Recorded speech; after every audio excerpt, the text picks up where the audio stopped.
Orang itu dari punya sepeda terus punya motor, dia mulai muncul kesombongan. Dari punya motor menjadi punya mobil, tambah lagi kesombongan. Jadi dia terancam sebenarnya oleh kelemahan jiwa. Jadi setiap akses yang naik, akses yang berkembang, itu resikonya karena dia harus diwadahi oleh jiwa manusia yang lemah, maka eksesnya adalah kesombongan itu, keangkuhan. Jadi singkat kata, makin kita kaya, makin terancam untuk hancur oleh kesombongan. Dan ini bukan hanya soal kaya, makin pinter juga biasanya makin sombong, Mas. Jadi ada yang namanya kesombongan feodal, itu untuk orang-orang kaya. Ada kesombongan kuasa, itu orang tuh makin berkuasa makin sombong, makin tidak tahu bagaimana berdiri sejajar dengan orang lain. Jadi kekuasaan menciptakan kesombongan, kekayaan menciptakan kesombongan. Dan saya ingin mengatakan poin yang sebenarnya bukan itu. Kepandaian juga sangat berbahaya untuk memunculkan kesombongan kita. Dalam bahasa populer kita sebut keangkuhan intelektual.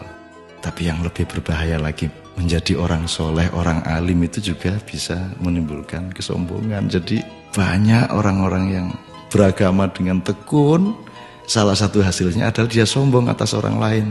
Diam-diam selalu merasa lebih hebat dari orang lain, lebih masuk surga daripada orang lain, lebih diterima Allah oleh orang lain. Jadi teman-teman sekalian, sesungguhnya ajaran yang paling dahsyat keindahannya adalah ajaran mengenai tawadhu, ajaran mengenai kerendahan hati. Jadi orang sholat, orang beribadah itu adalah latihan untuk mencampakkan diri, bukan untuk mengunggul dan menegakkan diri. Mencampakkan diri di hadapan Allah. Kita bersujud-sujud, tersungkur-sungkur, supaya kita siap untuk berlaku rendah hati kepada siapapun.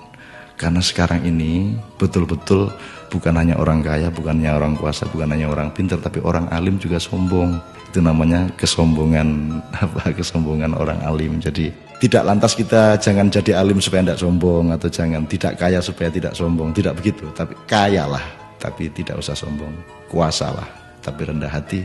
Pandailah, karena itu menjadi justru lebih arif dan menjadi alim serta solehlah, supaya engkau mampu merendahkan dirimu di bawah orang yang paling rendah pun di kampung-kampung yang kumuh tempat engkau lewat dengan kakimu. Terima kasih.